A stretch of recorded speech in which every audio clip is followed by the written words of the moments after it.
Suge Knight was straight up feared in the rap game for decades. His name carried weight, and stories about him became street legends. One of the wildest claims?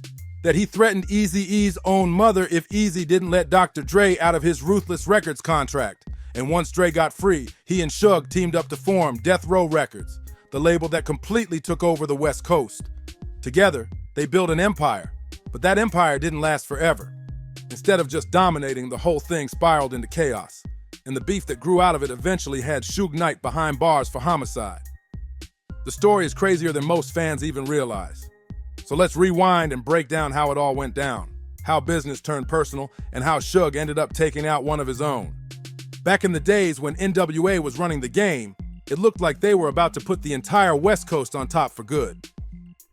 They were the hottest crew in rap, but money drama and shady moves tore it apart from the inside. Word on the street is that Dre called Suge to check out the financials, and what they found was grim. According to reports, Eazy and manager Jerry Heller were lining their pockets, while the rest of the group barely saw a dime.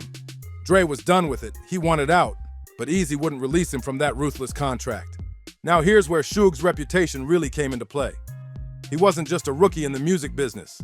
He had been a bodyguard for stars like Bobby Brown and already had a name in the streets for being ruthless.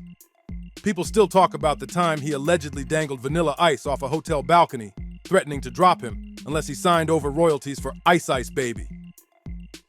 That's the kind of energy Suge was moving with. So when Eazy refused to let Dre walk away, Suge and his crew turned up the pressure. Allegedly, they even rolled up with baseball bats, making it crystal clear they weren't playing. And then Suge pulled his trump card, sliding a piece of paper across the table with Eazy's mother's address on it. That was the breaking point.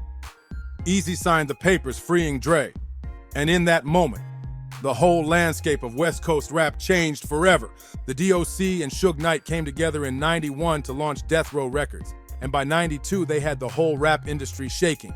Dre dropped The Chronic, a solo debut that went triple platinum and put him back on top of the game. It was also the first time most fans really got introduced to Snoop Dogg, and his laid-back flow instantly became iconic. Then when Snoop hit the world with his debut album in '94, it was game over. Death Row was running the West Coast like no other label. But the empire wasn't just about music, it was about power. By '95, tensions between the East Coast and West were already brewing, but Suge took things to the next level. At the '95 Source Awards, he stood on stage and sent shots directly at Diddy, calling him out in front of the whole industry. That same year, Suge put down big money to bail Tupac out of jail, bringing him into Death Row. And that's when everything exploded. Pac believed that Diddy and Biggie knew he was about to be set up and robbed in New York, but they never warned him. That betrayal lit a fire under Pac. And when Suge wanted battle with the East Coast, Pac was ready to ride all the way. Behind the scenes, the violence only got worse. Suge had a reputation for brutal tactics, beating down employees over the smallest mistakes, even jumping 2 rappers just for using a studio phone without asking. Death Row turned into more than just a record label. It became a fortress filled with street soldiers who were all about business and intimidation. By the time Pac dropped All Eyes on Me in '96, Dre was already fed up with the energy surrounding the label. Word is Dre hated all the violence and street politics that followed Suge into the studio, so he decided to walk away and build his own empire, Aftermath. But Suge didn't see it as just business. To him, Dre leaving was betrayal. Pac wasn't having it either. He called Dre out directly on the track, Toss It Up, rapping, "No longer Dre Day. Eddie are blown in, forgotten rotten, for plotting child's play. Check your sexuality. As fruity as this Alizé that diss was raw, and it made it clear. Death Row's family ties were falling apart right in front of the world. Quick to jump ship, punk trick. What a dumb move. Cross Death Row, now who you gonna run to?" That was the energy Suge and Pac were on, clowning Dre every chance they got and even throwing out wild rumors about his sexuality. But the tension between Dre and Suge wasn't just about Death Row falling apart. It went way deeper, all the way back before NWA ever existed. See, in the '80s, Dre was part of a group called the World Class Wrecking Crew, and that's where he crossed paths with singer Michelello. She was young, talented, and ended up singing on their track, Turn Off the Lights.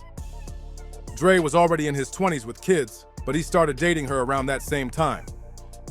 From the outside, it looked like a music power couple, but behind closed doors, things were dark.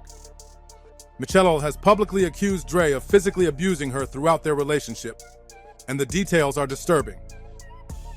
According to her, the abuse left her with black eyes, a broken nose, and even a cracked rib.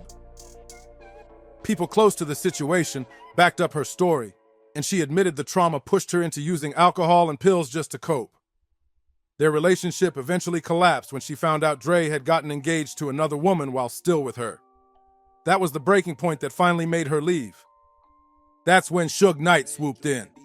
He stepped up, got Michello into rehab, and helped her get clean from the narcotic and alcohol.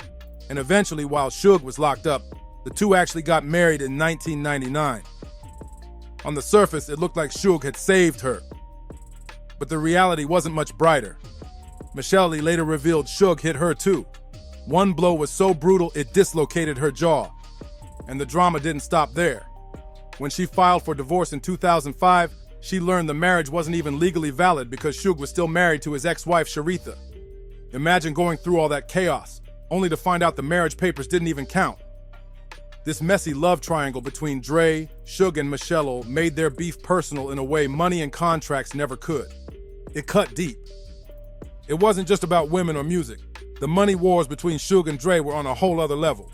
Suge has always claimed that back in the 90s, Dre signed a lifetime management deal with him, meaning Suge was supposed to get 30% of everything Dre made, forever. So when Dre sold his Beats by Dre headphones to Apple for a jaw-dropping $3 billion in 2014, Suge came knocking for his cut, but that's when things turned fatal. According to Suge, Dre wasn't about to hand over billions, and instead plotted to have him taken out. That same year, Suge was shot 6 times at a VMA party hosted by Chris Brown. Imagine that, bullets flying at a Hollywood event, and Suge somehow managing to walk himself to an ambulance after being hit. He barely survived after emergency surgery, and even though he never cooperated with police, Suge has never stopped pointing the finger at Dre, claiming Dre was behind the hit. But the story didn't end there. It got even darker. Just a year later, the beef spiraled into tragedy when an innocent man lost his life. That man was Terry Carter, a longtime friend of Suge's from Compton, who also worked in the music business. They had been close for years, and people say Carter tried to play peacemaker in 2014, pushing for Suge and Dre to squash their drama. But when Suge learned Dre was making the straight Outta Compton movie without involving him, everything blew up again. Suge wasn't just upset. He felt disrespected and worried about how the movie would make him look. So he pulled up on set to confront Dre himself. Things got heated fast, and it took a couple of off-duty cops to stop it from turning into a full-blown fight.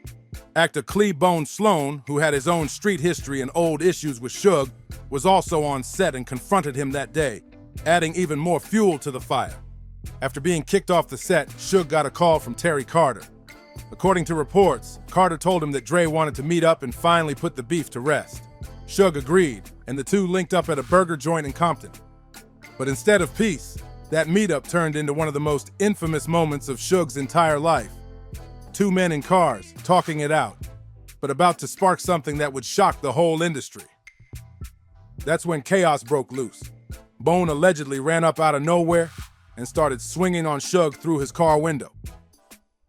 Terry Carter, trying to play peacemaker, jumped out of his ride to calm things down. But in a split-second decision that changed everything, Suge floored it, running over both Bone and Carter.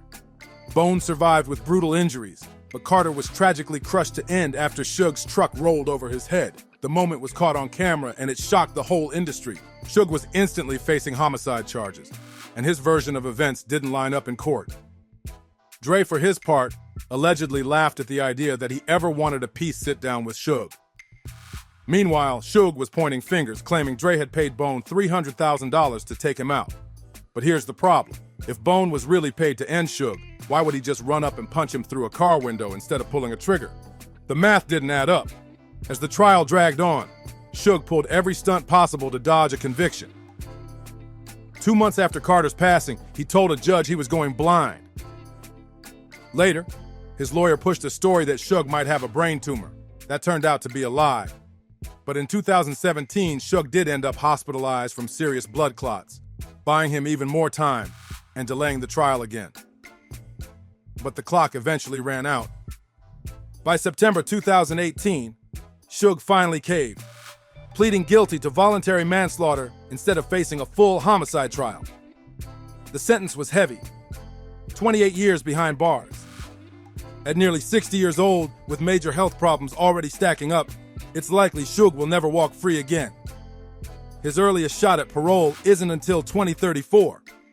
Even from behind bars, though, Suge has never stopped throwing shade at Dre, taking shots in interviews and calls, always keeping the beef alive. Dre, on the other hand, has kept things cool, never openly blasting Suge. Still, that doesn't mean he's forgotten. After Carter's passing, Carter's family even dragged Dre and Ice Cube into a wrongful passing lawsuit, accusing them of being tied to Bone, calling him a known gangster with a long history of beef with Suge. The courts didn't buy it, but the fact that Dre and Cube's names even got pulled into that mess shows just how deep this fatal feud cut into hip-hop history. For a minute, it looked like Dre and Cube might actually have to face some serious fallout from the whole situation. But in 2018, both of them were officially cleared of any wrongdoing. And just like that, their names were taken out of the case. By then, though, the damage was already done. Suge Knight was stuck fighting for his freedom, and now he's locked up for what's likely the rest of his life. At this point, there's really no reason for Dre and Suge to keep the beef alive. Suge's not coming home anytime soon, and the rap game has already moved on without him. But it's tragic that it took the loss of an innocent man for all that drama to finally die down. Terry Carter didn't deserve to go out like that, and his name is forever tied to the end of one of hip-hop's darkest feuds. Rest in peace to Terry Carter. Make sure you drop your thoughts in the comments, hit that like button, subscribe to the channel, and share this video. See you on the next one.